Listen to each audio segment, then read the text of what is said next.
Recording is going. Okay, 4 o'clock. Welcome back to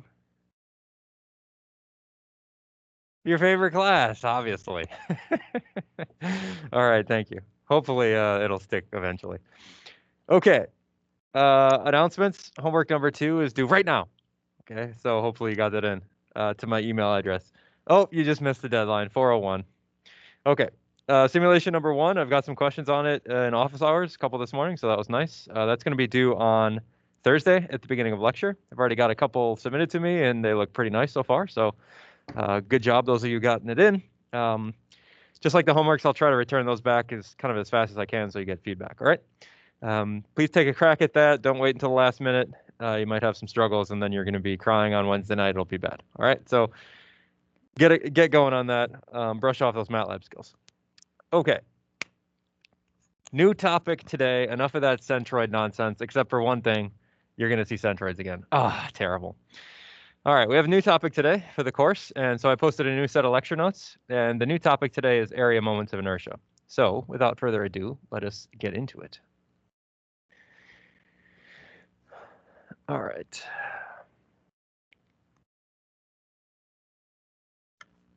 Okay, new topic, and that is area moments of inertia.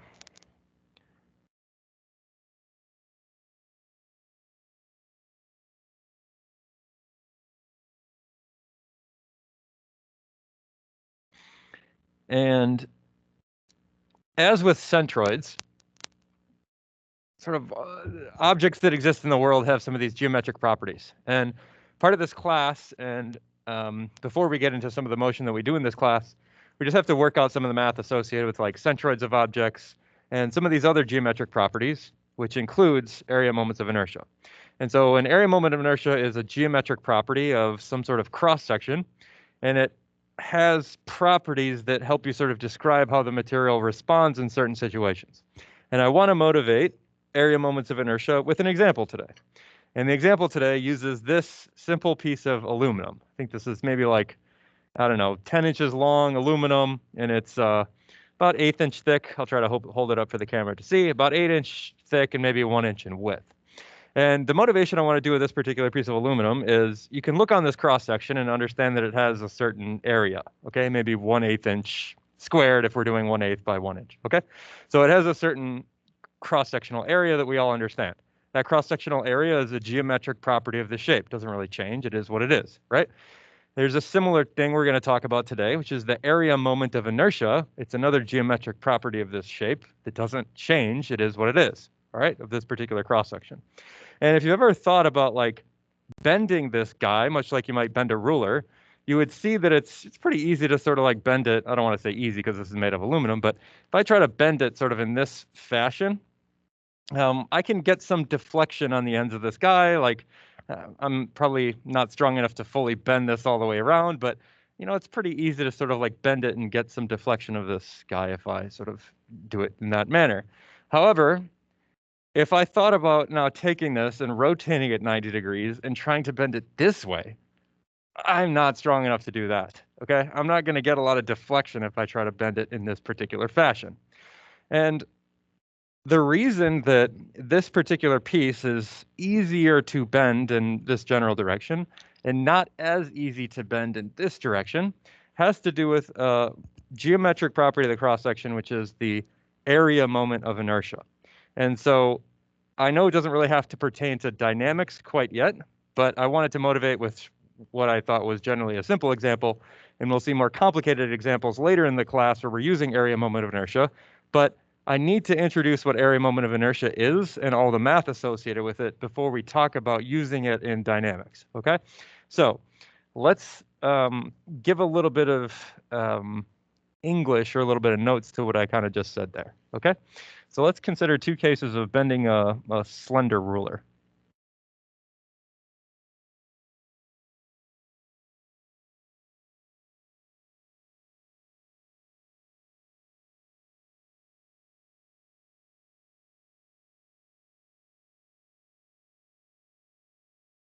Okay, and kind of the example that I just showed here was, you know, something that sort of looks like this. I'll do my best to draw. Again, worst Pictionary partner in North America, but, you know, I'll do my best.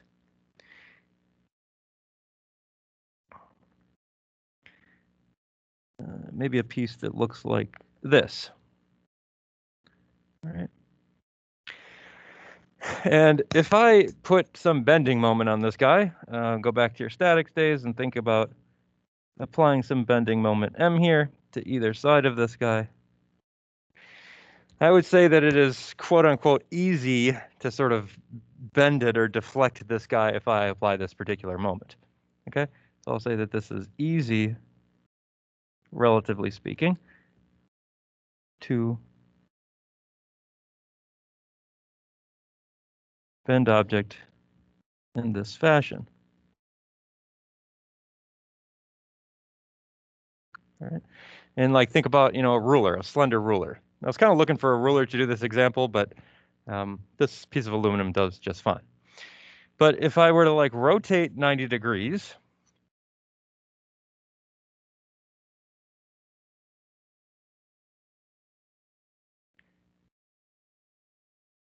and maybe try to apply a bending moment sort of in this other axis.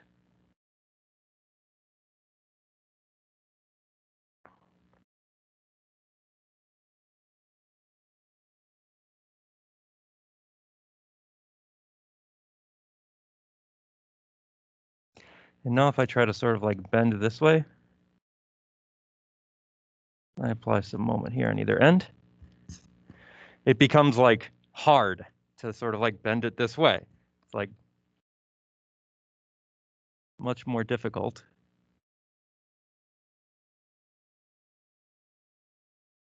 to bend this way. Okay. Now, why is that? I mean, that piece has the same cross-sectional area, right? I didn't like change the area of that piece. I'm just changing sort of the axis about which I'm bending. So if I thought about, you know, putting some axis labels on this, if I said something like this is X and this is Y, and this is like Z,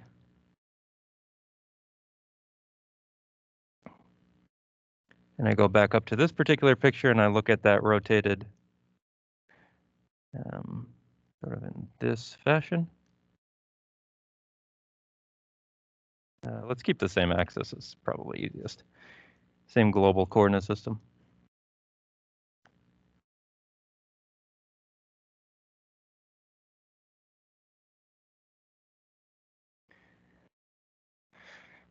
So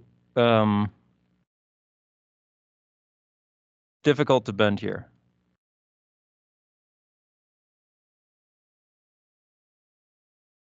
All right. And this is, you know, the same material, same cross-sectional area.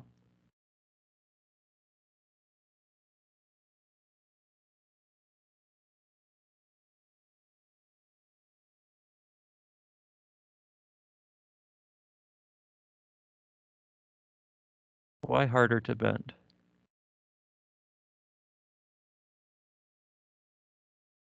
And the answer is that you have different area moments of inertia about the various axes.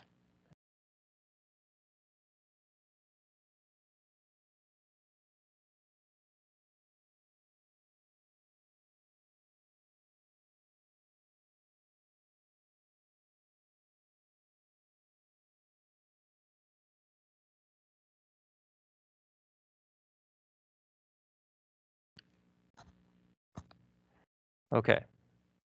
So let's give a sort of an interpretation of this a little bit more clearly. Here's my cross section. I'm going to make an image.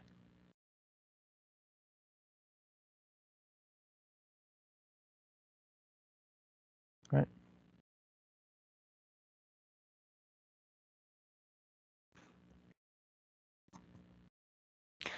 All right, if I think about bending this guy about X, putting some moment in the X direction, sort of like bending this guy sort of into and out of the plane sort of this way versus trying to bend it like this way.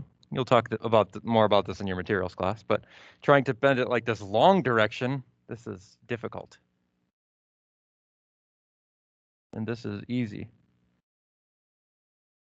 All right. And so why is that? Well, it's because we have different area moments of inertia about these various axes. You have a much smaller area moment of inertia about X than you have about Y.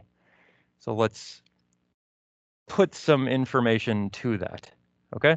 So you'll learn more about this in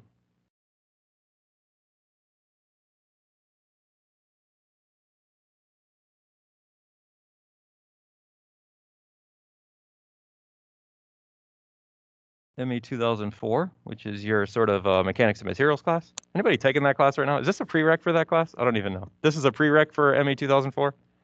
Or can you take 2004 without this? I don't know. I know you can take you can't take 2003 without this class, but I wasn't sure about 2004. All right, but anyways, you'll learn about this in ME 2004. This is the beam deflection,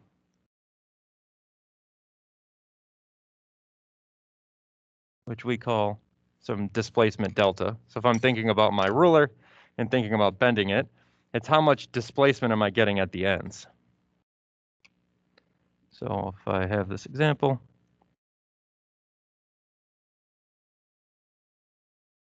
I know this seems unrelated to dynamics. Just stick with me, okay? If I have this example, my beam deflection is delta.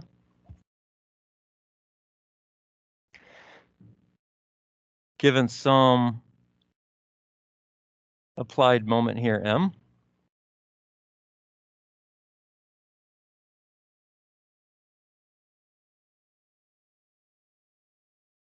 okay, then the amount of deflection that I get is proportional to the bending moment that I apply divided by the elastic modulus of the material. It's just basically a measure of how stiff the material is, multiplied by this constant value I, which is the area moment of inertia, right?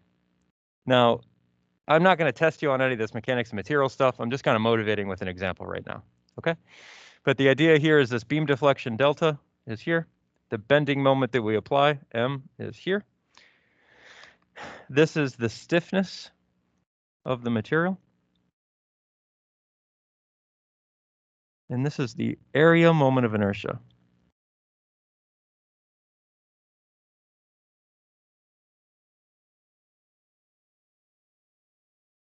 All right. Obviously, this area moment of inertia is important, not just in dynamics, which is, we're going to talk about how we use it in dynamics over the next couple of weeks, but it is also important in mechanics of materials. Obviously, that's my motivating example here. I just think it's a little easier to wrap your head around sort of this physical area moment of inertia example now. We'll see how this is used a little bit later in dynamics. But the point is that this area moment of inertia is a geometric property of the cross-section, and it depends about which axis you're kind of like bending, all right? Different axes have different area moments of inertia.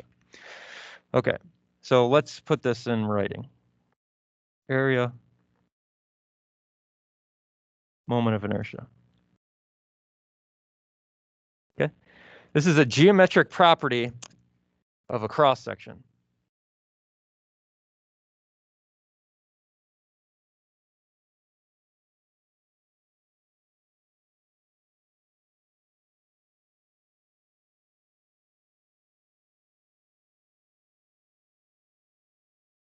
Okay,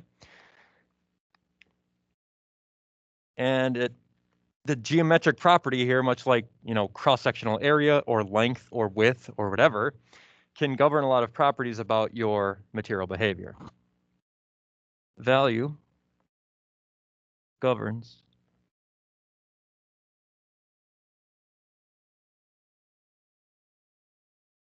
behavior of many phenomena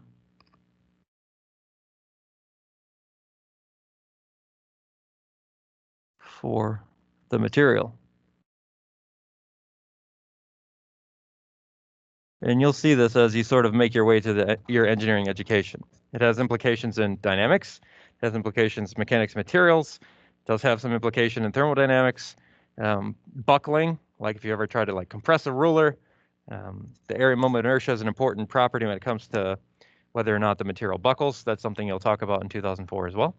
That's a general idea. So we have to introduce it in some class. We have to talk about it in some class. We have to talk about how to calculate it in some class. And they picked this class as that class. So we'll do it. All right.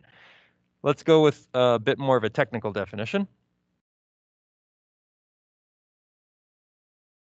A technical English word definition.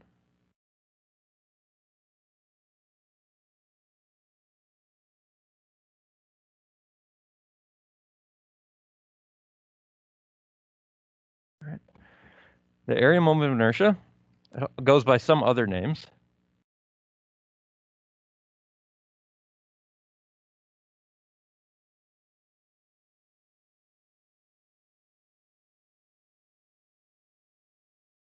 Sometimes called the second area. God, my like clip is getting stuck here. Go away. All right, sometimes called the second area. Second moment or second area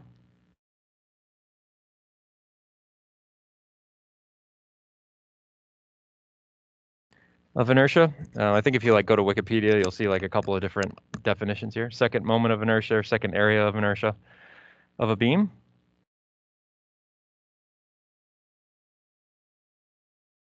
With respect to an axis in the beam's cross-section.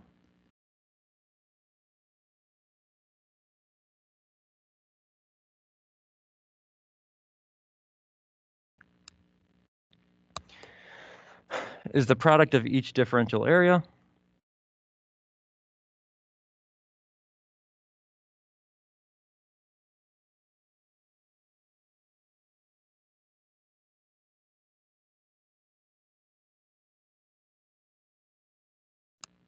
multiplied by the square of the distance of that area away from the axis of interest.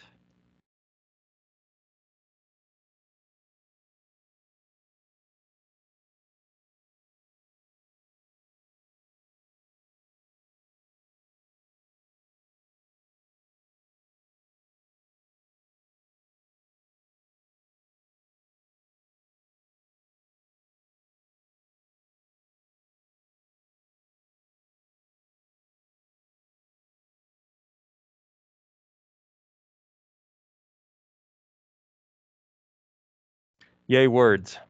Okay. Words are nice, but I'm an engineer, okay? I don't like words. No, I'm just kidding. Words are fine. But I speak math language. This is kind of the technical definition in English language, all right? This area moment of inertia with respect to an axis in the beam's cross-section is the product of each differential area multiplied by the square of the distance of that area away from the axis of interest and sort of summed over the whole area. I guess I should probably add that bit.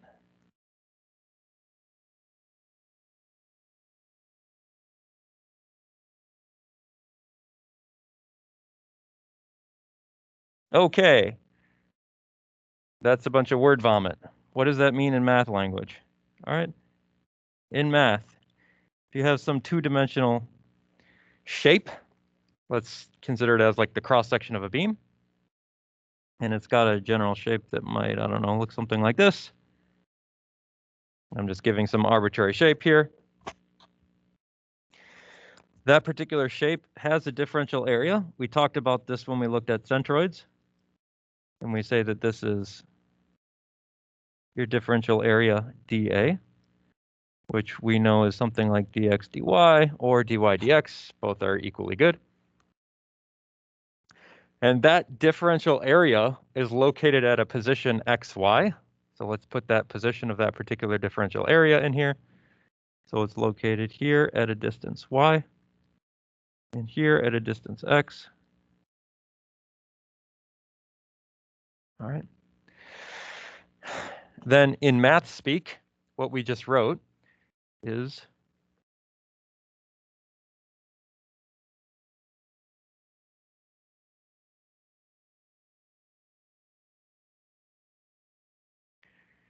The area moment of inertia about an axis of interest. Let's take the x-axis first.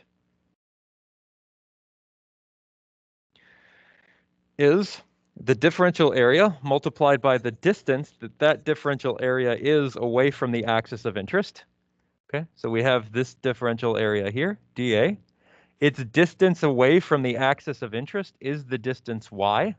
Okay, so here's the x-axis. So my distance of this guy away from the x-axis is the variable y. Okay, don't get that confused. Is that distance squared, integrated over the entire area. So this is an areal integral where we're taking the differential area, dA, and weighting its distance away from that particular axis by the square of the distance away from that axis, y squared. Here's your mathematical definition.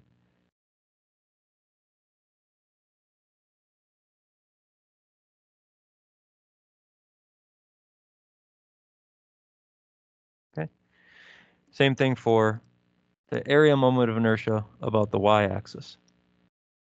It is the integral on the area of my distance of my differential area away from that axis squared, multiplied by that differential area dA, added over the entire area. So we see this double integral happen.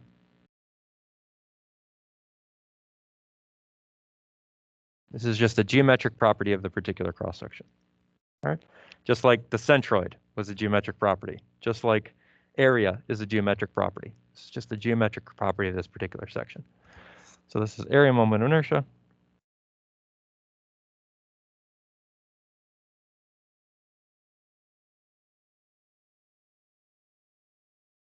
About x-axis. And this is about y-axis.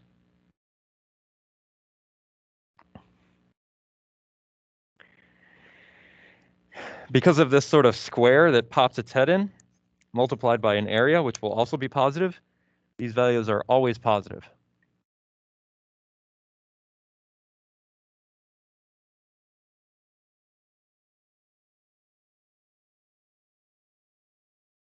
With units of length to the fourth power. Bit strange. But just like area has units of length squared, this area moment of inertia has units of length to the fourth. And it's interesting to sort of see how this like area moment of inertia develops.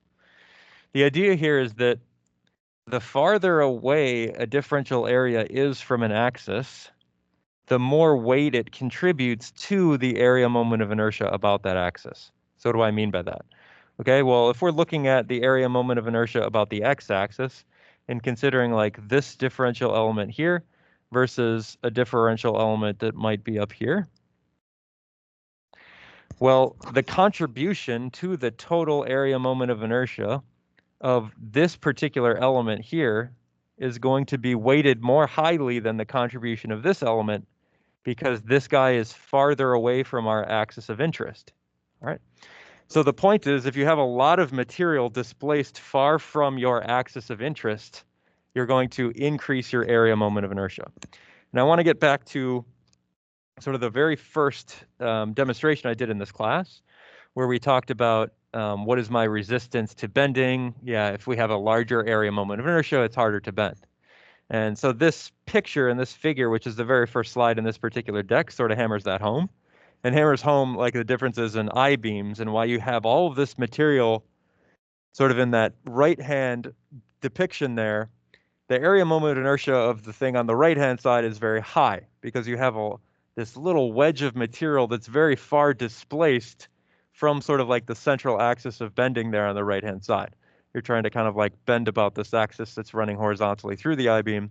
You have a lot of material displaced like on the top end here. So here and here.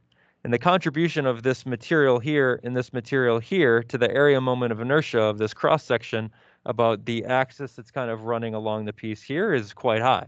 All right, that's because all of this material here is very highly displaced away from the center of this particular cross-section. That's why I-beams are so effective, right? They're not a lot of material, but very highly resistant to bending. Okay, and so they're designed that way for a very specific reason. This particular situation, not as good. Okay, my bending here is about an axis that sort of runs in this general direction. Okay, and these flanges here on the ends are not really contributing as much to resisting that bending as the flanges here do.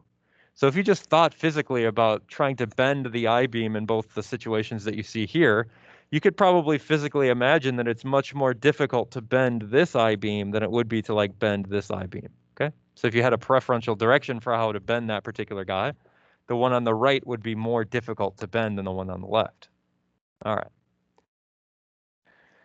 And we can sort of see that in the math here when we're looking at the relative magnitude of the bits that are farther away from the axis being amplified by this square value.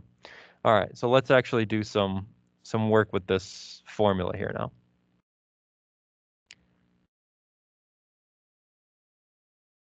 All right. So just like centroids, we're going to use double integrals here.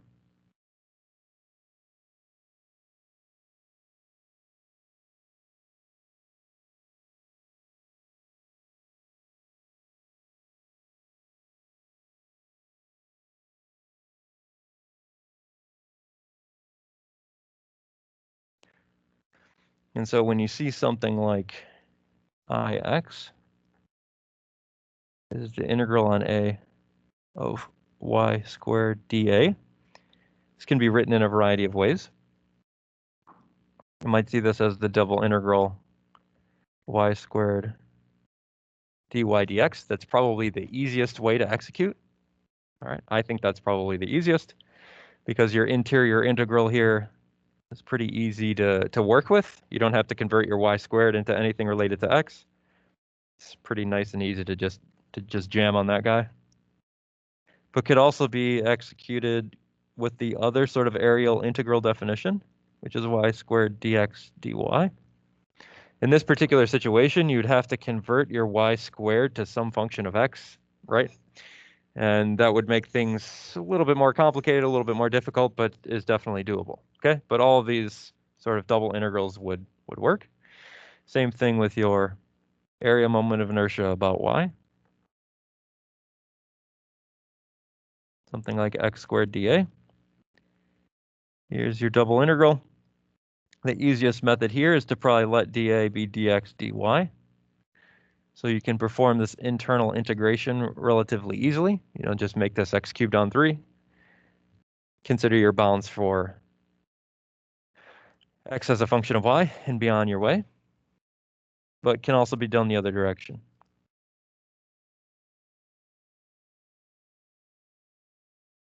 This might take a little finagling of that x squared term, but can probably be done. All right, now let's look at an example.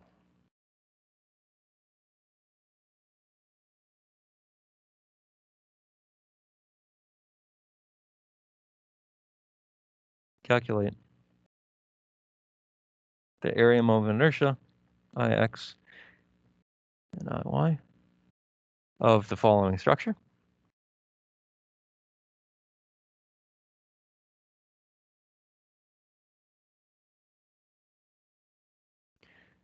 And we'll consider this particular cross-section here.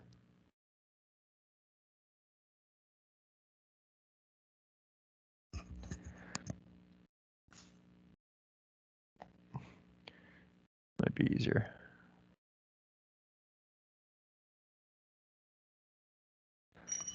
I'm probably going to work with that general form.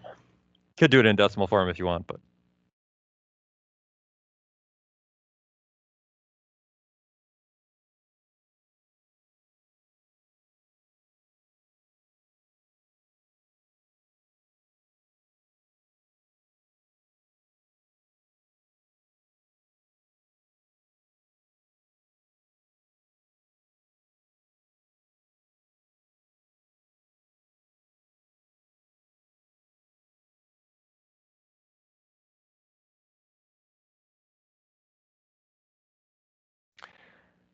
Okay. So let's do Ix first. my general definition. This is the integral on the area of y squared dA.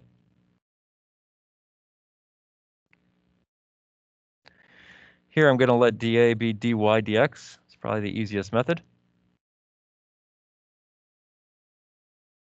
And now I have to consider the bounds on my integrals here. All right, so if I have my differential area here,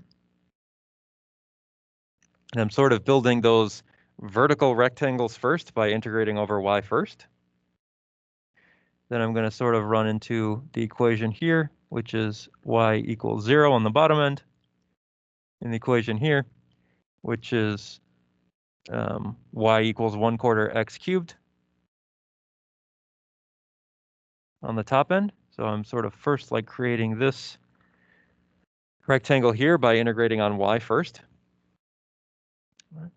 So my bounds on my interior integral here are going to look something like y equals 0 to y equals 1/4 x cubed.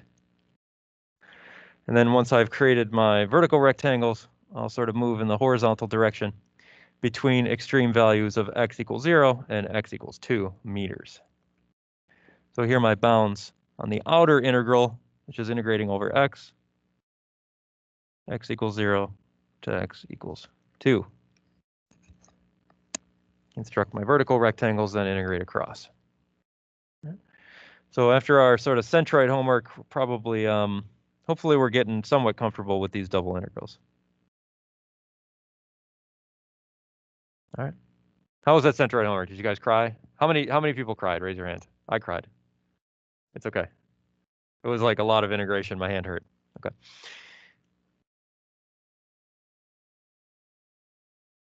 After integrating y cubed on 3, evaluated from bounds 0 to 1/4 x cubed.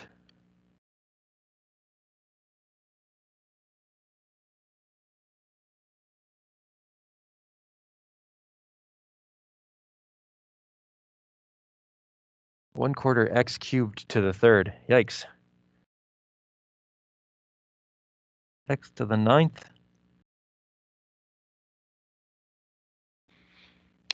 Over 4 cubed, which is 64 times 3 is 192. And then minus 0 if you'd like. I'm not going to put that in here. Okay, so here, x to the 10th over 1920, evaluated between 0 and 2. 2 to the 10th, yikes, it's a big number. But you can work this here. 2 to the 10th is 1024. Maybe any of you with a lot of computing background would know that. I think, you know, if you work a lot in binary for whatever reason, maybe you'd know that off the top of your head. This is 1920.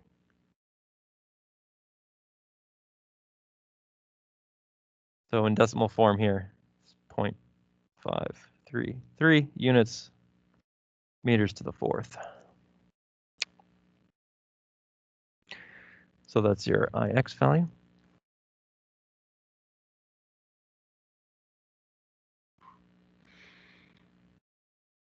Can work through a similar thing for IY.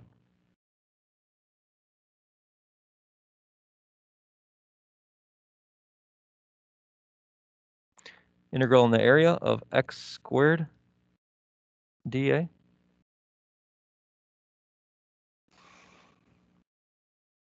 Sort of easiest to execute this guy by integrating the interior integral with respect to x.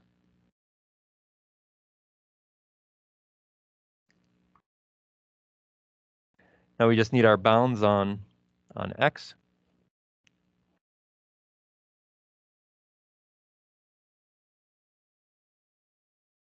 So now I'm sort of like building my horizontal rectangles first. So I go back up to my figure here. I'm going to erase some of this stuff.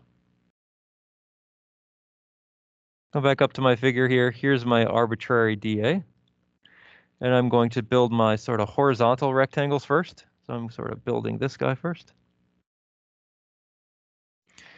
And bounding the left and right-hand sides of my horizontal rectangles with x equals 2 on this side here, obviously.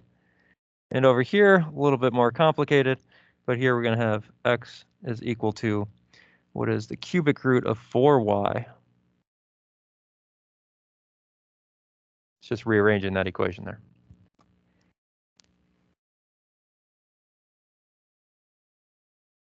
Okay, so my bounds on x on the left side is the cubic root of 4y.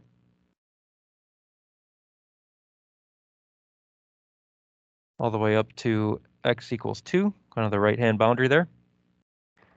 And y, I'm going from sort of the bottom to the top of my domain. Sorry, the top of my range. Let's be meticulous with our vocabulary. Y equals 0 to y equals 2.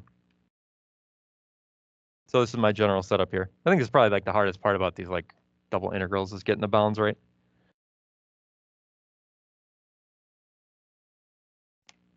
Right. Well, let's do the interior integration. 0 to 2. X cubed on 3. Evaluated between kind of these wonky bounds of the cubic root of 4y. It's kind of convenient that we have an x cubed and a cubed root. It's kind of be nice for us. And 2.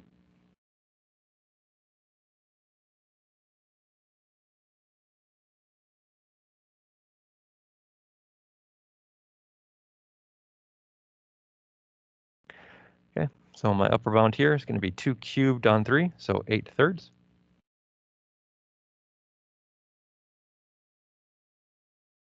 Minus the evaluation of my lower bound, cubic root of 4y to the third is just going to be 4y on 3.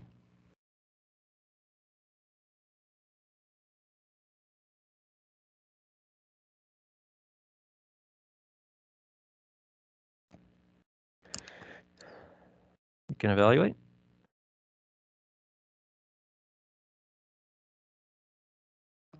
Evaluating here, so 8y on 3 minus 2y squared on 3.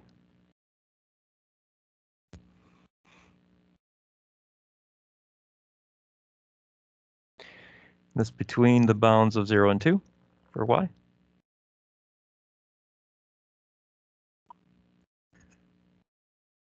Okay, so this will look something like 8 times 2 is 16 on 3 minus 2 squared is 4 times 2 is 8 on 3.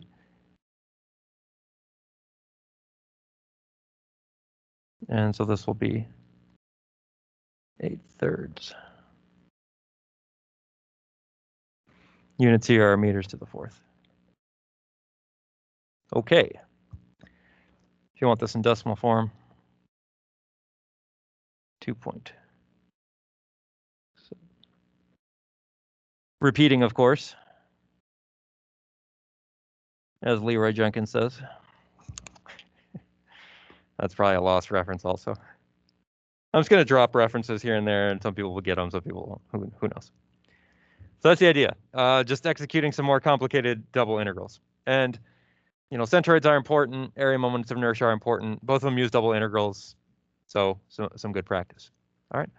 I think we'll take our break here, but I will leave this problem here as sort of a challenge problem for people during the break, and we'll execute this problem relatively quickly when we get back. So we'll reconvene 10 minutes from now, 4:50. If you want to give this guy a crack on your own and see how you do, I would encourage you to give that a go.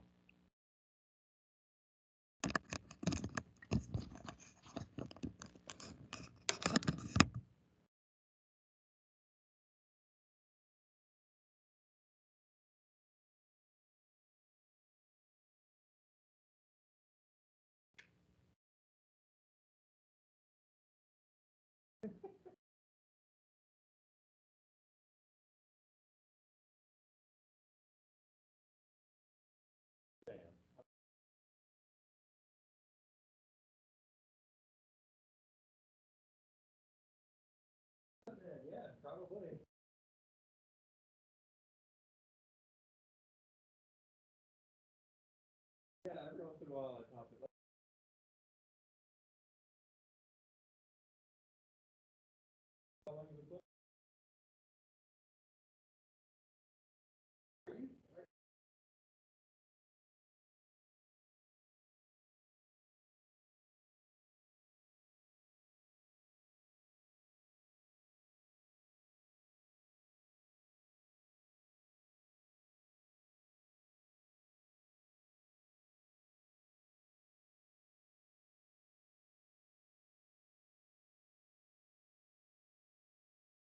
Yeah.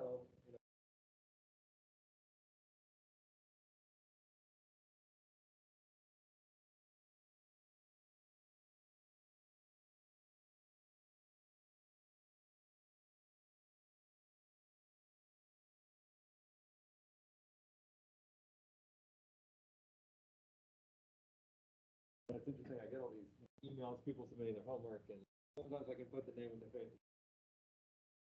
Now when I see Elise Allen. Yeah, yeah. I mean, I know Maria. I guess I probably could have like narrowed it down. But if I just like assumed that your name was Elise and then I just like called you Ashley or something, you'd be like, that's not my name. You're like, awkward.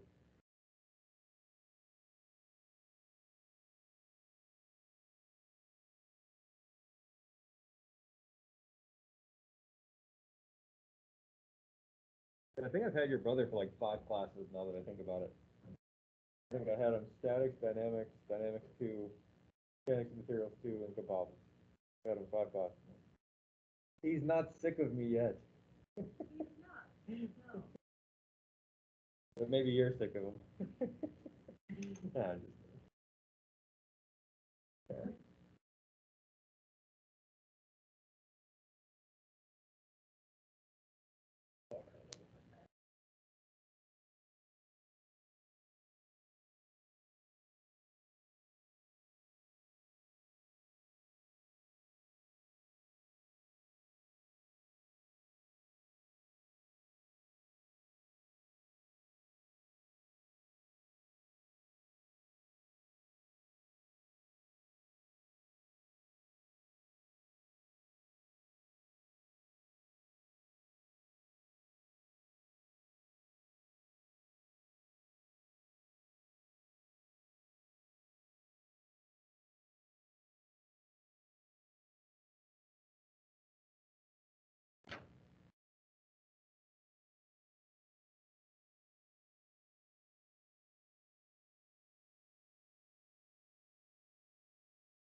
I know it's not entirely obvious how we're going to use these area moments, but yeah, it's hard to sort of just like teach you a math tool and not give you all like the reasons why you're learning it. But I guess that's what you do in all your math classes anyway, so.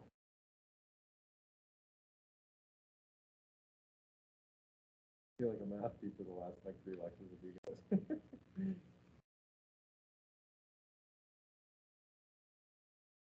No, I taught this class in the past, but last time I taught it, it seemed like most people had done double integrals and like were pretty comfortable with it.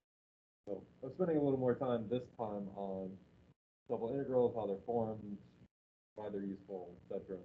More example problems with double integrals than I sort of had done in the past. But I think it's good. I mean, even if you haven't had them in your math class yet, when you see them in your math class, you're just going to steamroll them. You know what I mean?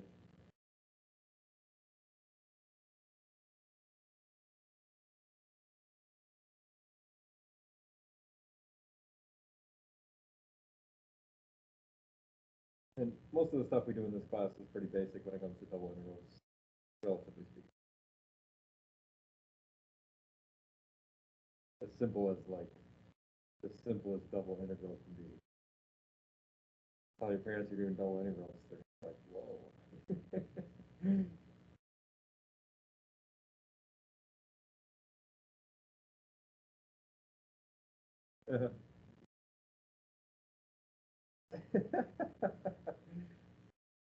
Well, for electrical engineers, what they do more often than anything is line integrals, which is another complicating thing that you'll probably learn in your calc class.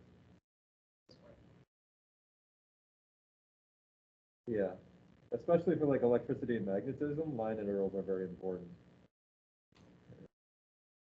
Yeah.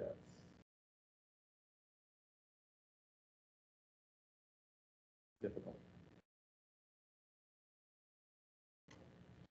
You can actually convert line integrals into double integrals, and double line integrals into triple integrals, and back and forth.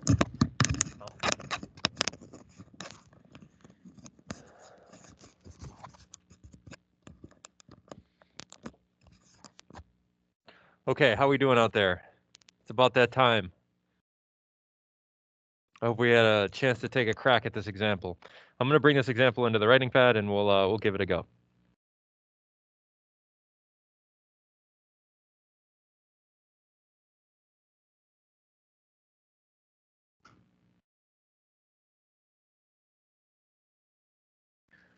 New example.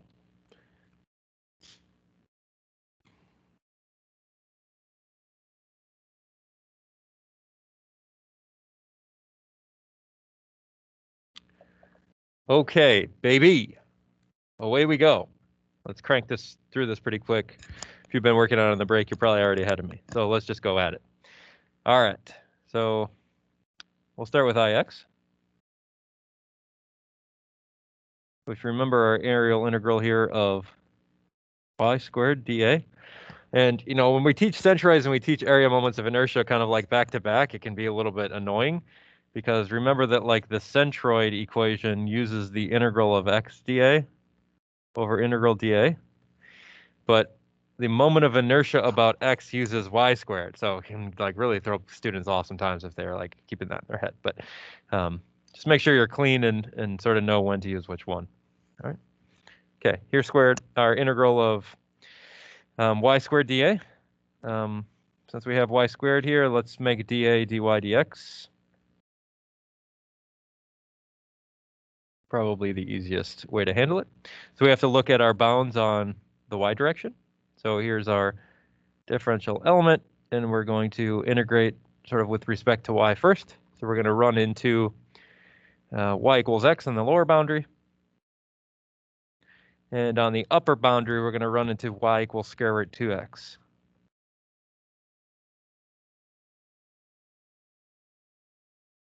Okay.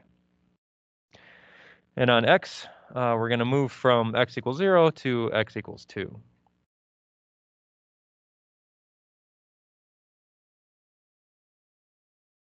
All right. So here's our general setup. I'm going to evaluate this integral. When we're doing area moments of inertia, this y cubed on 3 becomes pretty standard place. You'll see this a lot. Y cubed on 3 or x cubed on 3. It's going to happen quite a bit.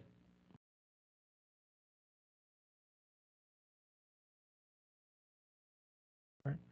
So here's our general idea.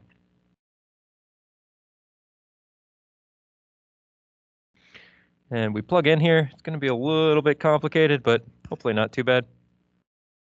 It's going to be 2x to the 3 on 2 divided by 3. Hopefully we're all kind of understanding that. And I'm going to subtract from that. Now evaluating x as a plug-in to y cubed. We're just going to have x cubed on 3.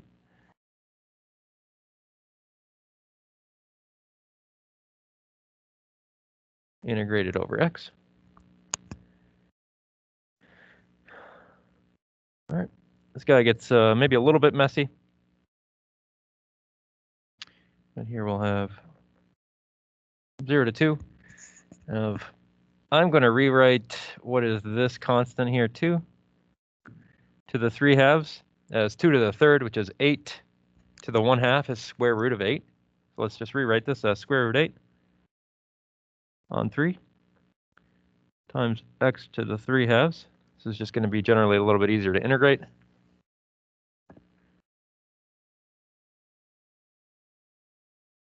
Minus x cubed on 3. I just kind of like to take the constants out. It sort of makes my life a little easier.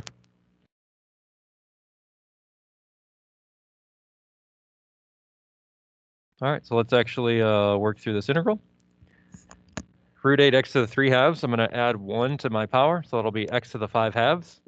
And then I'm going to divide that constant by 5 halves. A little bit interesting. But we'll have 2 root 8 on 15 when all is said and done. X to the 5 halves minus x to the 4th on 12. Here, this evaluated between 0 and 2. You can work your way through all of this madness. Punch it in a calculator, I guess, if you want. I mean, 2 to the 5th is 32.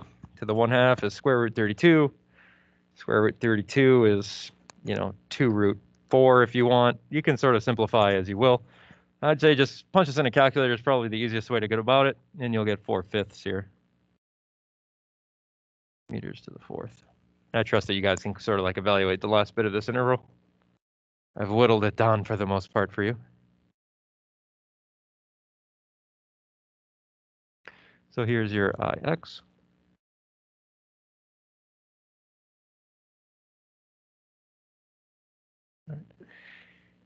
Similar strategy for Iy.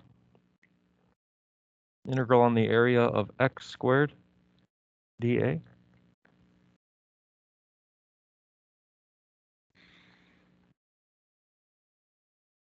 Now I find it easiest to let your dA be dx dy. Integrate with respect to x first. So we're going to need to alter our bounds as we sort of expand our differential area horizontally now this time. First, we're going to run into obviously a bound on the upper end here, which is x equal to y. And on the left end here, we're going to run into the bound x equals y squared on 2. So x equals y squared on 2. And on the right, we run into x equals y. And our range for integration on y, 0 to 2.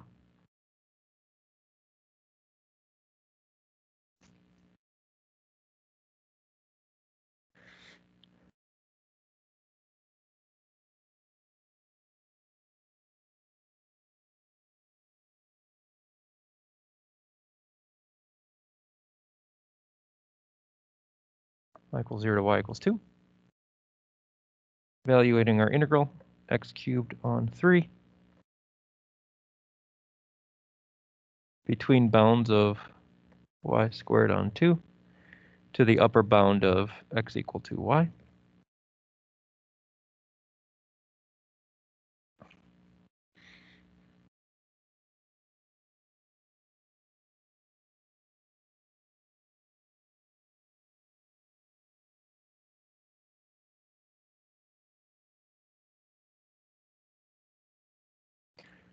All right. Plugging in here, y squared on 2 into this cube here. Going to be y to the 6th over 2 to the 3rd, or y to the 6th on 8, all divided by 3 is y to the 6th on 24.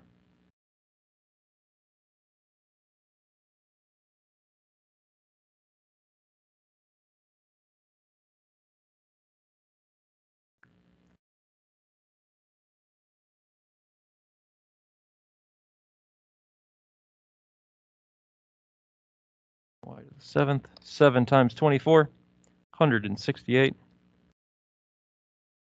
All evaluated between 0 and 2. Again, you can work this out on your own.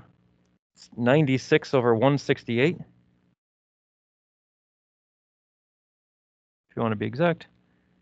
Or if you put it in decimal form, here, your area of inertia about y is 0.517 meters to the 4th.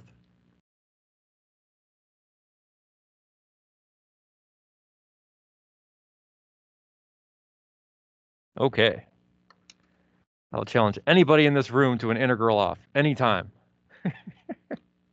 Come to my office, we'll throw down. They actually like have this at MIT. They have like a derivative off every year. It's go to YouTube and YouTube the MIT derivative off. It's incredible to watch. You got like all these MIT engineers up there like duking it out, like trying to do integrals as fast as it's like they're doing like, you know, method of substitution and like it's insane. Like you just gotta take a minute and watch it. It's what's that? Integration spelling bee? I don't know, but there's like a differentiation bee that's basically like that.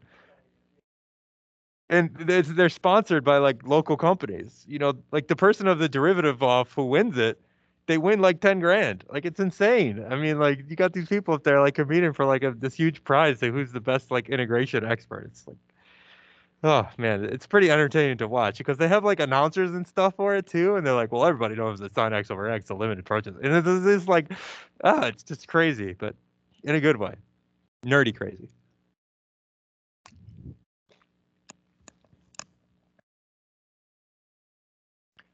All the while I'm eating potato chips at my desk, like, oh my god, the integral's so easy, I would kill that. I got like the crumbs all over my shirt. I'm like, I could do that. All right. Hopefully we're starting to get a little more comfortable with double integrals. We kind of seen them quite a bit now. Centroids and area moments of inertia, etc. Okay. Question? Oh, go up a little bit. Sorry, was I moving a little fast?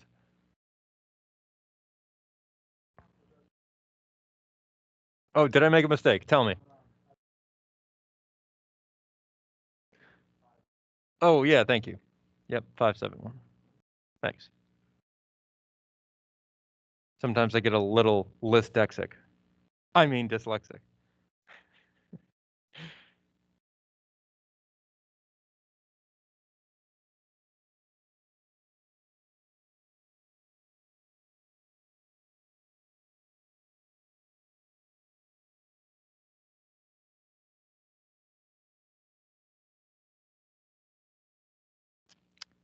Yeah, there's like an integral off and there's prizes for it and stuff at MIT. It's oh, about my ability to do the integral. Yeah, I definitely would win that. Some of these people are insane. Like just take 5 minutes and just like watch it. You'll be like, I can't believe this is a real thing. You're just like, is this from The Onion? Is it? It's real. All right.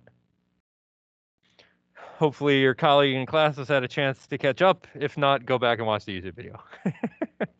Okay. Now, you know, we've seen some sort of strange shapes or whatever over the last half hour or so that we've done some integrals of, and that's just more for demonstration purposes. But you could imagine that very common shapes have well-known and well-understood area moments of inertia that have standard formula associated with them. And yes, that's true. So we'll just make a note here is that many standard shapes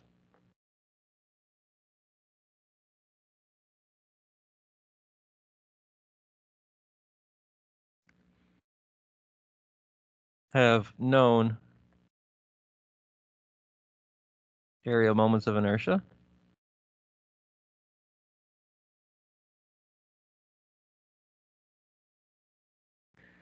And there are charts and tables all over the place. So many tables for this.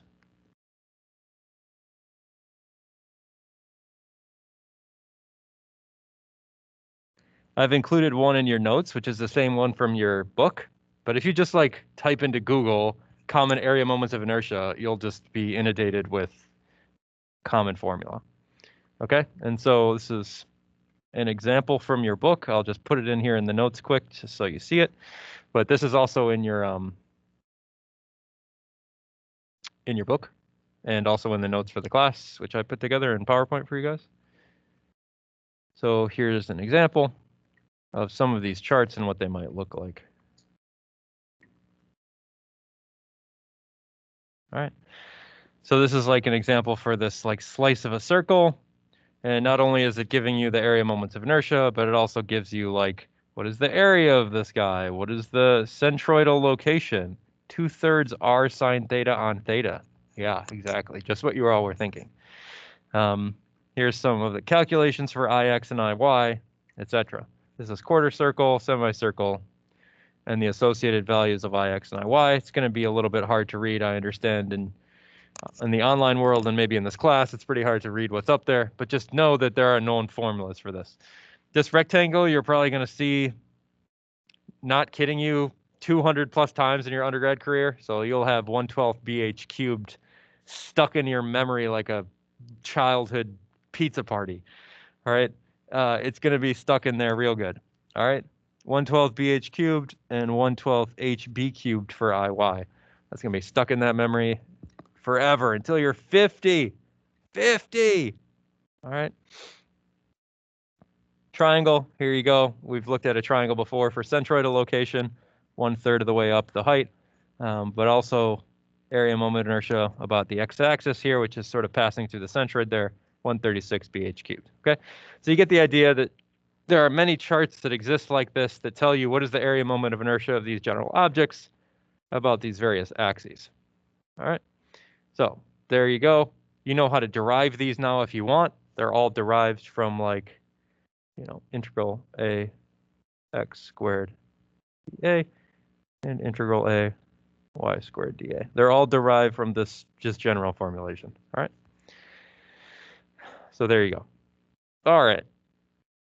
Continuing onward. We've talked about area moments of inertia, what they are.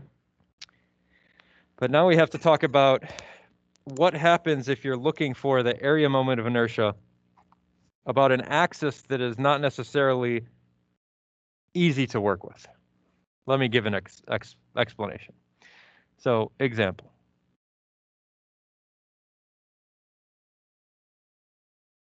Say you have some arbitrary shape.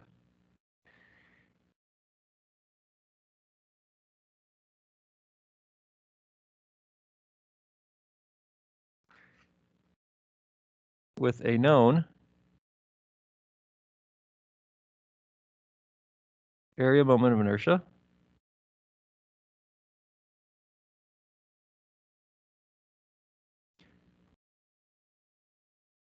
about an axis passing through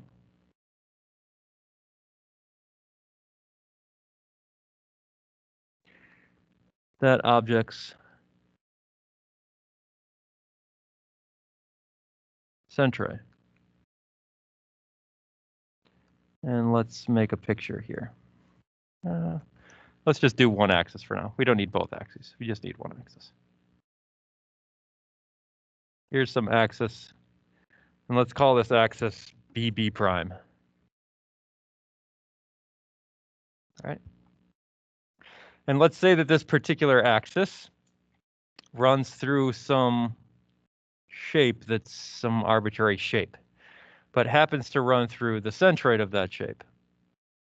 So usually we represent the centroid with something that looks like this. All right. So here, this is my centroid. Okay.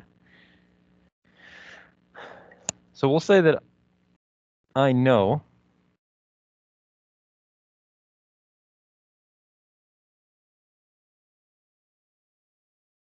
what is the area moment of inertia I about the centroidal axis BB prime. Assume that you sort of know what that is.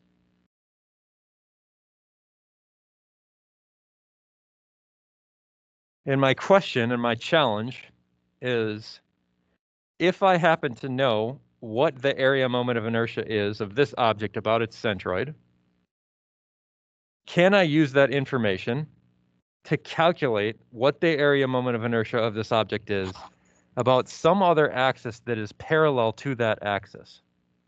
So my question is, can I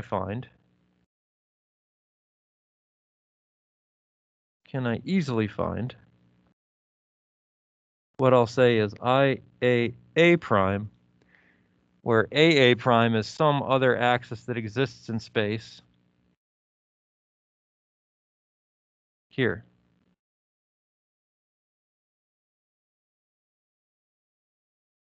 All right. And we'll say given known distance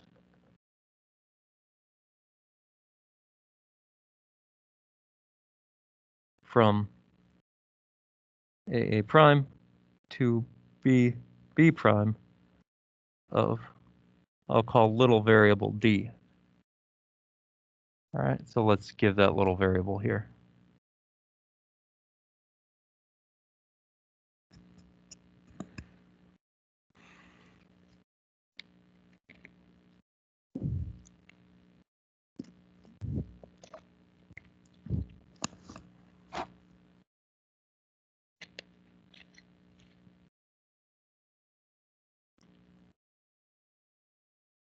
All right.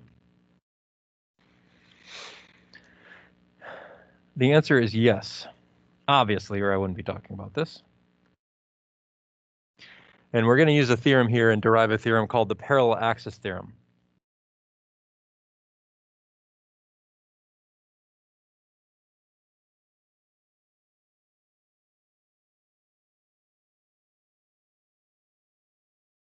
And we're going to derive what that is right now.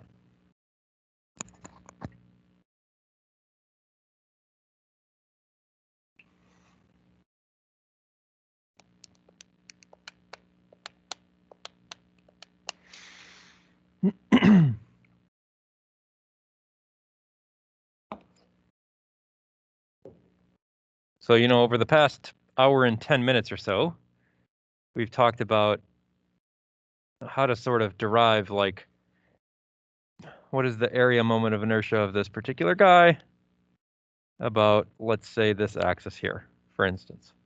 All right. So if we thought about like the area moment of inertia about the BB prime axis, that's a lot like finding the area moment of inertia about x using the integral y squared dA, right? That's more or less like what we would want to do if we wanted to find BB prime. So let's say that we know BB prime, and let's go back to the idea of the area moment of inertia, and let's make a substitution in our area moment of inertia equation. Where here I'm going to say that here's some differential area that exists in this body, dA. And I'm going to say that it's at a height above AA prime, which here is the distance y, right? And I'll say that it is above BB prime, a distance y prime. Yes? Okay. So with this idea in mind, we can relate basically, or derive what is the area moment of inertia about this AA prime axis using maybe some information about the area moment of inertia that we have about BB prime. So let's be clear about this. So the area moment of inertia, and I don't want to say x, I'll say BB prime is the integral on the area of this y prime variable squared dA, right? And we know what this is. This is known, assumed to be known. We want IAA prime, which is the integral on the area of y squared dA, or y is that longer length. So I'm going to make a substitution here now, where I'm substituting in for y, what is the distance little d plus y prime. So let's make a substitution here and do some simplification. So we'll substitute that y is that distance between the axes, little d, plus the distance from BB prime to my dA.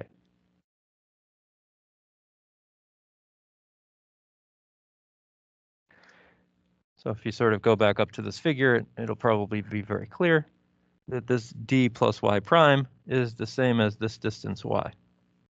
I'm just making a substitution here. And I'm going to substitute all of this stuff in here into this integral. Okay. So let us do that.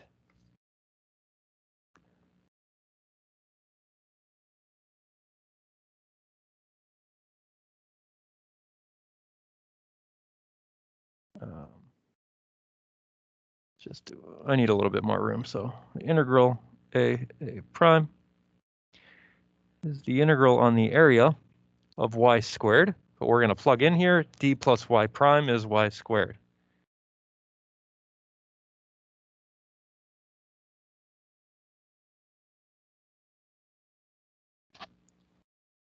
All right.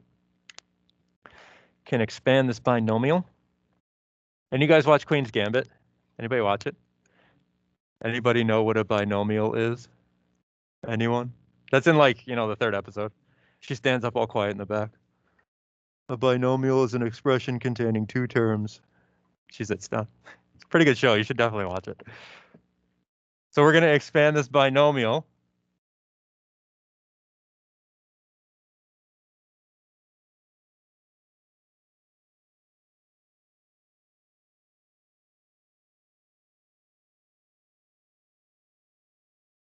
into something that looks like that.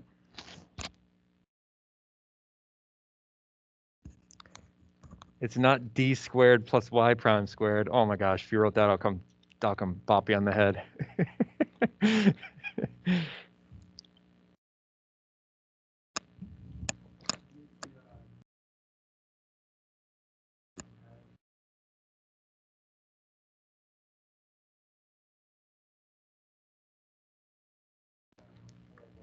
The University of Florida has some mistake in their binomial expansion on their website, on their homepage. Okay. I'll have to look that up. Florida, man, that place seems like a treacherous wasteland. No, I'm just kidding. I'm sure it's a nice place. So let's expand this a little bit. All right. Integral on A, d squared dA, plus integral on the area to dy prime on the area, plus integral on the area y prime squared dA. Now let's look at each one of these terms sort of individually. All right, this first term, this is somewhat straightforward. All right, this variable d does not depend on x or y. All right, it's just a constant that exists. It's a distance between the two axes. All right, so we're free to sort of like pull this out. Right, there's nothing like stopping us from pulling this out. So we can do that. Now we'll do that in the next step. Same thing with 2D, or not 2D. I'm just kidding, 2D. And we can pull that out as well. Since those are not really dependent on any of the variables x or y, and they're just constants, we're going to have d squared integral a dA plus 2d integral in the area of y prime dA plus integral in the area y prime squared dA. Okay, baby, let's go. So I want this area moment of inertia AA prime. Here's my d squared. Cool, I pulled that out of the integral. Awesome. What is this term here? The integral on the area dA. What's that? Yeah, it's just the area of the figure, okay? So this is just the area of the figure. First fundamental law of calculus, yes. Integral on the area of the differential area is the area. All right, we'll come back to this middle term in just a second. What is this term? We talked about this term already. Correct. This is the area moment of inertia of that object about its own centroid. So this is I BB prime, which we assumed to be known at the beginning of this problem. We assumed that we knew what that centroidal area moment of inertia was of that object. And for most objects, you can look it up in a table. So useful, right? Now this guy here, this is a little bit more complicated. All right. Obviously this 2D, this is just a constant. What's more interesting is this integral right here, the integral on A of y prime dA. This takes a little bit of like calculus history and calculus background and knowledge to know that this integral will be 0. And it has to do with integration of an odd function over mirrored bounds. So think about integrating like y equals x from -1 to 1. Your integral will be 0. Think about integrating some other odd function, the integral of x squared between -5 and +5. You're going to have equal amounts above and below the graph on either sides of x equals 0, and so the integral will eventually cancel. So the integration of an odd function over mirrored bounds, which you would have here, is going to be 0. So here, this is 0 because integrating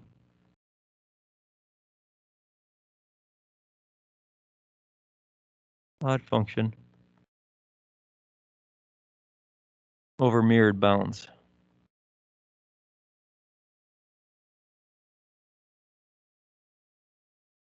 Okay, if we're at the centroid, we have equal area sort of in all directions, right? So if we're integrating across the area, that means that we're integrating an even function, which is y prime, over equal bounds all around us for the differential area, meaning we're integrating over equal bounds, meaning that this is generally going to be 0 because we're integrating an odd function over mirrored bounds. Interesting. It's like thinking about you doing your centroid equation at the centroid. Well, you're going to find that the distance from that position to the centroid is 0, right? That's the general idea, same idea. Okay, so what do we end up with here? We end up with our original area moment of inertia, which is IBB prime, plus this bit here, which is the area of the object plus the distance squared between the axes. So this is IBB prime plus AD squared. This is the basis for the parallel axis theorem.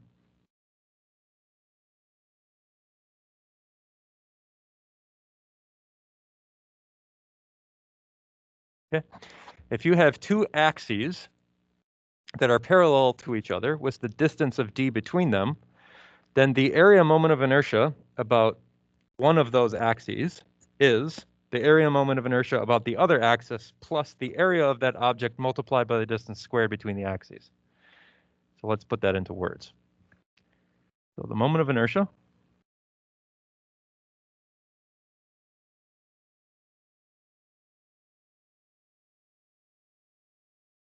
of an object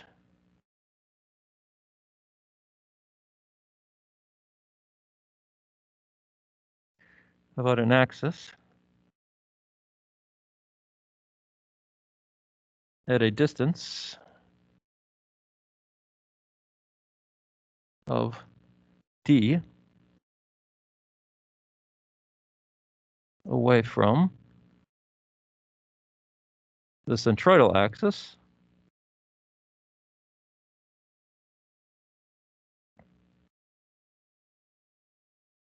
is your area moment of inertia I is what we say I bar is the centroidal area moment of inertia, just like IBB prime, plus the area of the object multiplied by the distance squared between the two objects. This is your parallel axis theorem.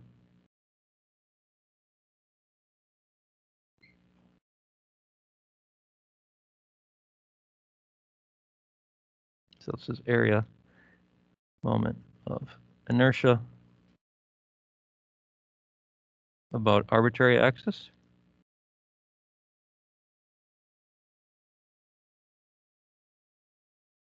This is centroidal.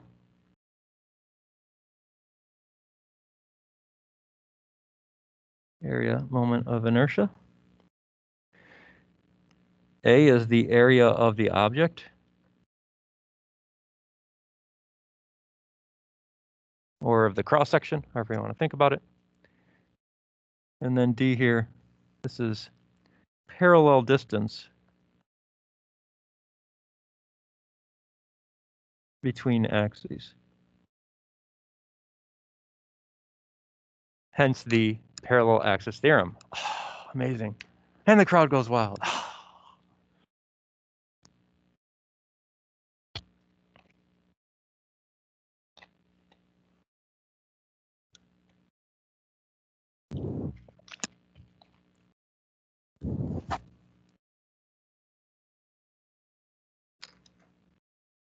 Okay.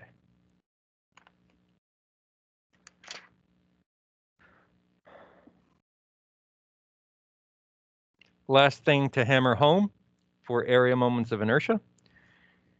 And we're going to see something that looks very similar to what you saw for centroids.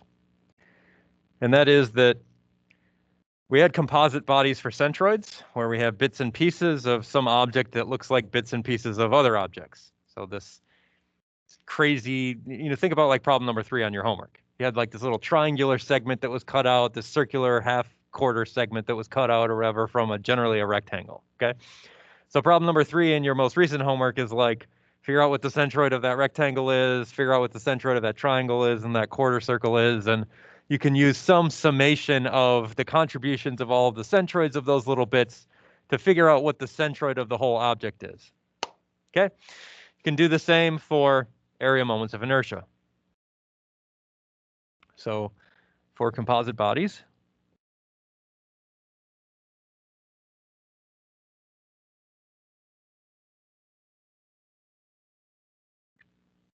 you can sum contributions to determine area moment inertia of whole body.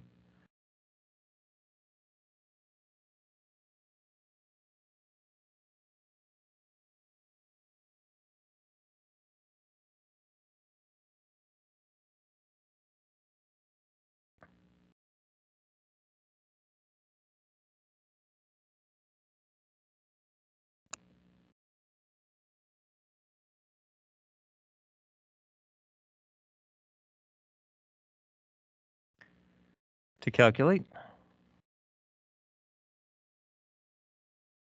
area moment of inertia of composite body.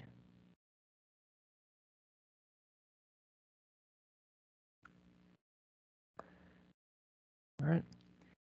And it revolves more or less around the parallel axis theorem.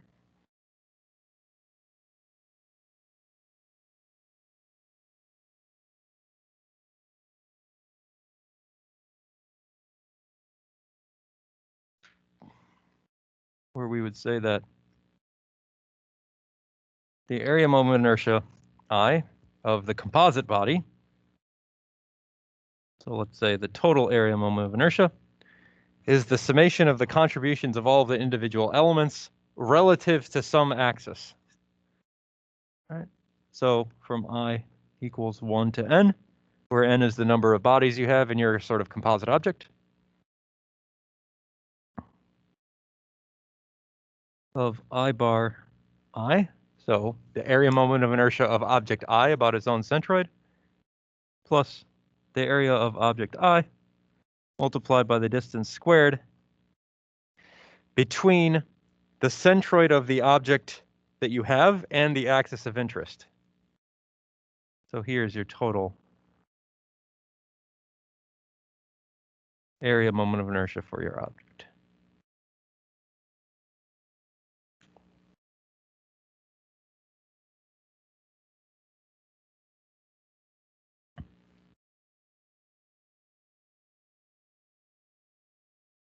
Can you explain what the d squared was for the sake of completing my notes?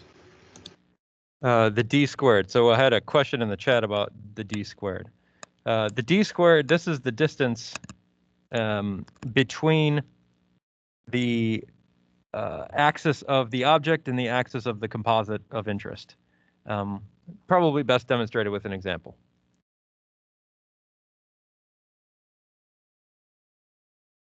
And it will be clear from sort of the pictures here what we're looking at. I like this particular picture from the notes.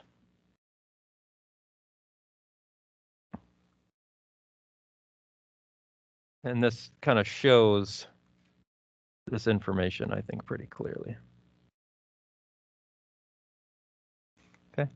Or if I'm interested in the area moment of inertia of this particular object, right? Let's say I'm interested about that area moment of inertia of this object about the x-axis.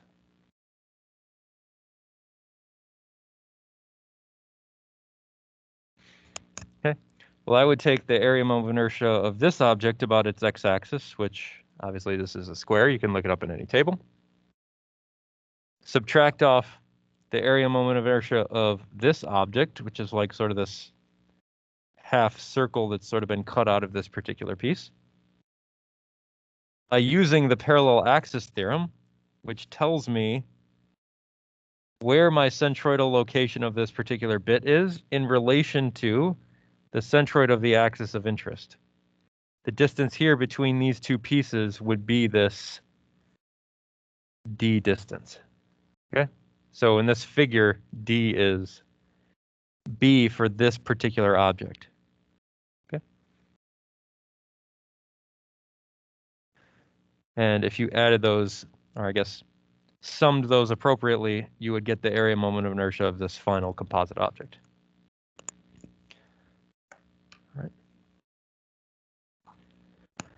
All right, I want to do one final example. We're sort of putting everything together, looking at the culmination of centroids, area moments of inertia, parallel axis theorem, all of the things. And this example is going to take some time and probably reach into Thursday. But I think we can get it started.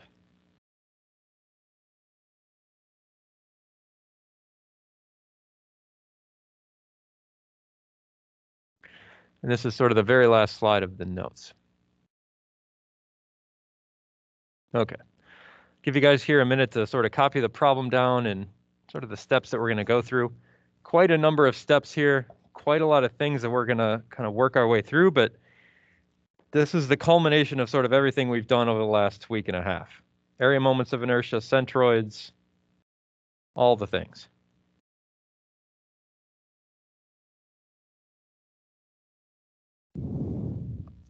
Composite bodies.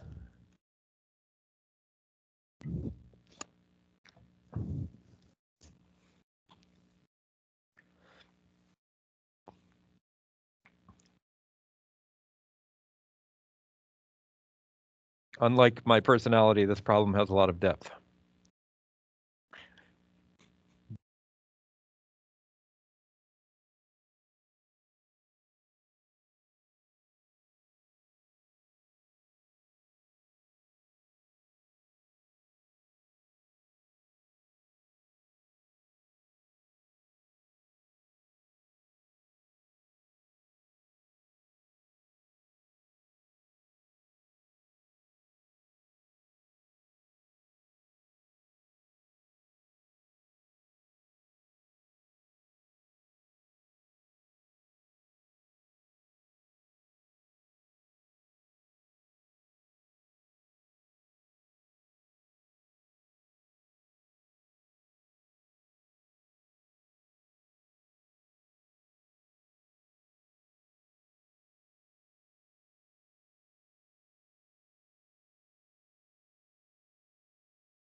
kind of curious in the crowd, how many people print off the notes before class? Show of hand. Just one person? Most people kind of prefer to just like take full notes by hand. Is that true? It's like helps you stay awake. Is that it?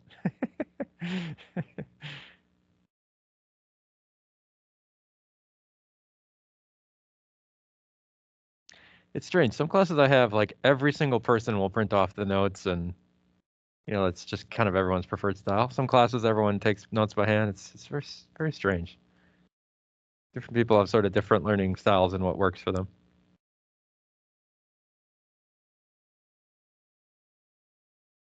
Whenever I had classes that kind of ran like this in undergrad, I would print off the notes and then just make a ton of my own personal notes on those notes. It's notes on notes.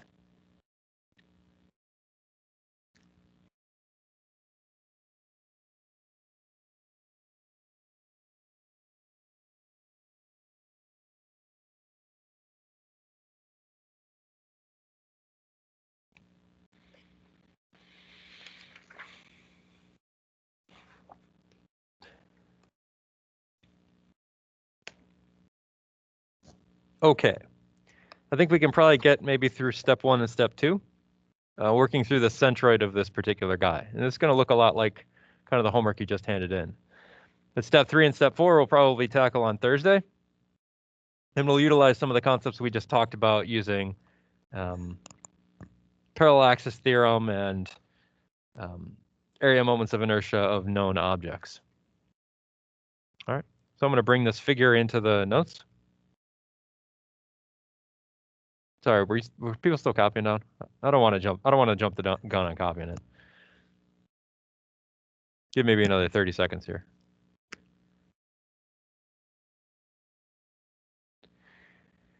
Later in this class, probably the next lecture, we're going to talk about mass moments of inertia, which is, even adding more to the complication. So really have to be able to distinguish area moment of inertia and mass moment of inertia, how they differ and what the difference is. And we will see this a little bit later. And they both use the variable capital I. It's like, come on, killing me, Smalls. Killing Me, Smalls. Great movie. Anyone know that movie? Sandlot.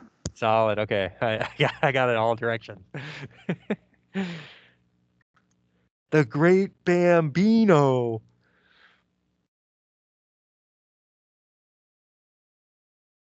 Okay. So here we go. We want to find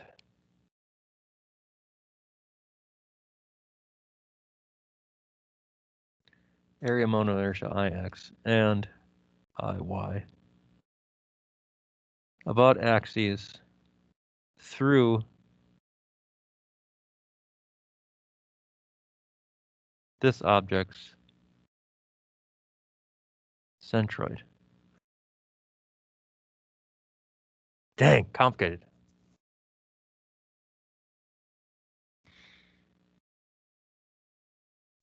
So first we have to get the centroid of the composite object, right? So that's kind of step number 1.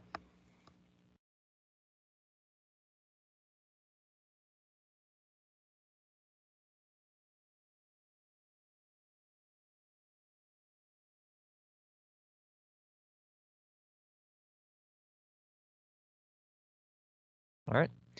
So we see that we sort of have 2 objects here, one that's a solid rectangle and one that's sort of a hollow rectangle. So let's label these as sort of objects 1 and objects 2, and we'll make our way through. So here's like object number 1, and let's call the object in here, let's call this object number 2. Okay. So if I wanted the centroid of the composite object, my general expressions that I'm going to be using here, which we sort of talked about last lecture, these are the summations of the individual contributions of the centroids of the individual objects multiplied by their individual areas, all normalized by the summation of the individual areas of the objects. Same thing with the centroidal location of the object in the y direction. It's going to be the summation of the centroidal locations of object I multiplied by the area of object I divided by the summation of the areas of these guys. So we, hammered this quite a bit last week. Okay.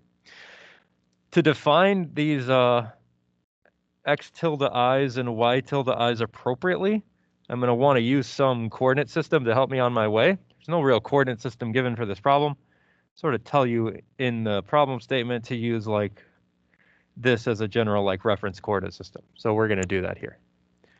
I need to be able to intelligently describe like what is x tilde, what is y tilde, so I can sort of intelligently give x bar and y bar.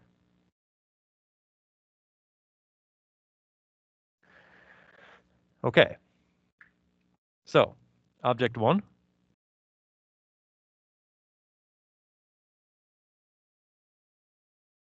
That's going to be sort of my big rectangle here. This guy. Whoever dimensioned this object didn't take any, geometric dimensioning and tolerancing background, because you would, in theory, never dimension an object like this, but okay. Such it is as it is. Let's give the total dimension here on the y. It's 5 plus 1.2 is 1.8, is 5 plus 3 is 8 inches. And the total dimension here, 0.9 plus 2 plus 2.1, that's going to be 5 inches. So object 1 is going to have an area, object 1, of 8 inches times 5 inches, where this is going to be 40 inches squared.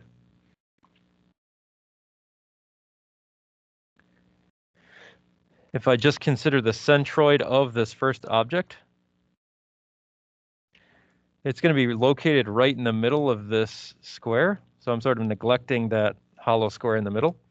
And the centroid of this square obviously is going to be right in the middle of that square, somewhere like right there.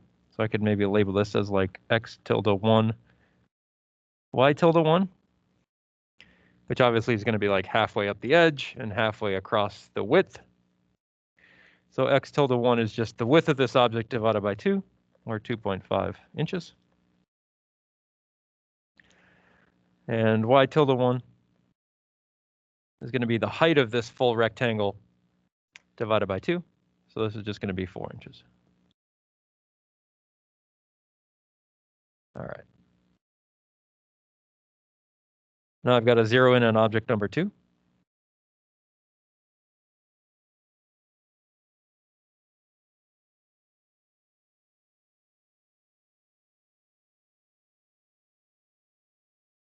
Area of object 2, I can take a look at this here.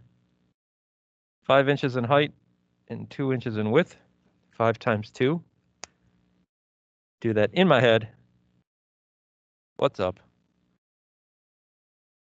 10 inches squared.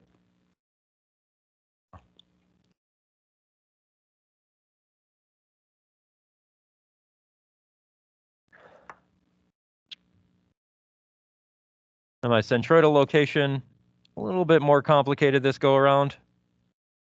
The centroid of this object is sort of in the middle of this rectangle. Here. So this is x tilde 2, y tilde 2. And it's not just half the height here. I'm measuring from a consistent x-axis. So I've got to go up this full distance to get there. So it's going to be something like this 1.8 inches plus half the height of this rectangle. So it's 1.8 plus 2.5 in this situation. Sorry, that's for y bar. Is that 1.8 inches up plus half of the total height.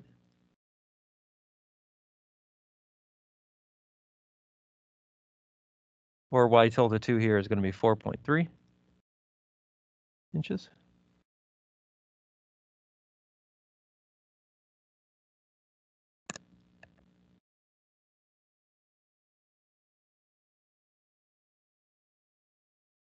And lastly, if I'm interested in like this x dimension here to get to this particular location, I've got to go over 0.9 to get to this left edge. And then half of this 2.0 inch width to get me in the center is going to be 1.9 inches.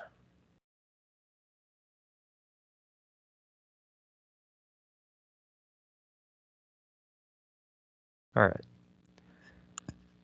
So those are the individual locations of those individual objects along with their associated areas.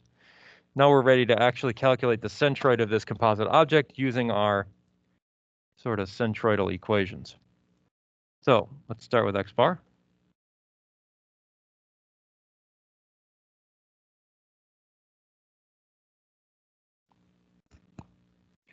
So object 1 up here, located at 2.5 inches. Now here we have 2.5 inches. Multiplied by the area object 1 we saw before was 40 inches squared. And since my second bit is a hollow bit, I'm going to subtract its contribution. So I'm subtracting off what is x tilde 2, 1.9 inches, multiplied by the area of object 2, 10 inches squared. All of this normalized by the total area, which in the denominator here is 40 inches squared, minus my contribution of the internal rectangle, 20 inches squared.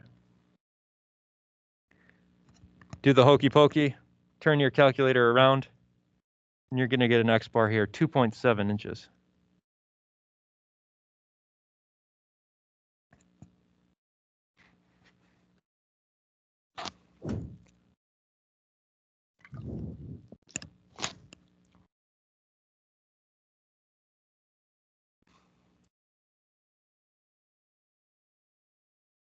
When I was in college, I used to drink a lot of Mountain Dew, and I also ate a lot of French onion sun chips. You guys ever eat those?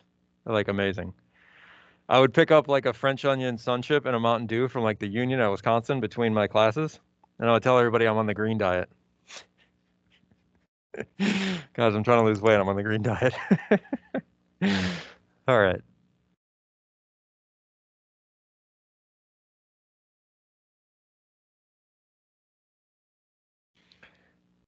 All right, for y bar, summation y tilde I over ai. Go back up to object 1, centroidal location here in the y direction, 4 inches, area of 40 inches squared.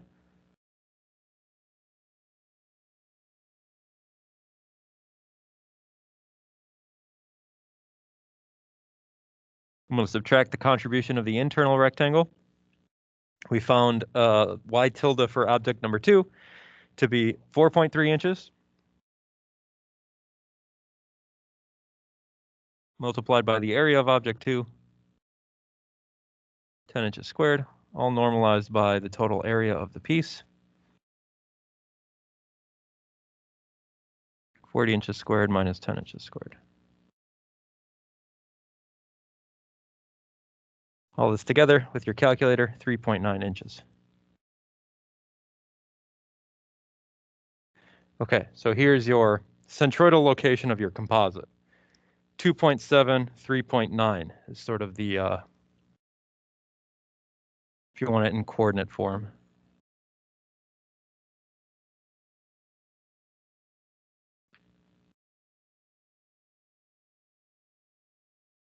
All right, so there's your centroidal location. That's important because we need to know where that centroid is to establish where our centroidal axes are when we go to the parallel axis theorem, right? I want to poke back up at this figure one last time before I get you out of here and compare how this location fares with what we might expect in this image. So 2.7, 3.9. I'm going to sort of erase a bunch of my marks here. And we'll keep the centroids of object 1 and object 2. 2.7 out of 5 is a little bit more than halfway. It's a little bit more than halfway. Wow, yikes. A little bit more than halfway. I don't know, I'm going to guess somewhere like here. All right. And 3.9. It's if this is 8 inches total here, it's a little bit less than halfway of the total distance. So maybe somewhere right around here. And so we're going to see that my centroidal location is somewhere about here of my composite object. Something like that. Oh, sorry, it's a little bit past 2.5. Sorry about that. Somewhere about, yeah, that was about right. Somewhere about there. I guess it's probably pretty close. Okay, so that'll be it for today. And we'll finish up this problem on Thursday. Thanks for bearing with. I know the 2-hour lecture is long. Thanks for coming. See you on Thursday. Don't forget simulations due. RAR. Thank you. Yep. Bye-bye.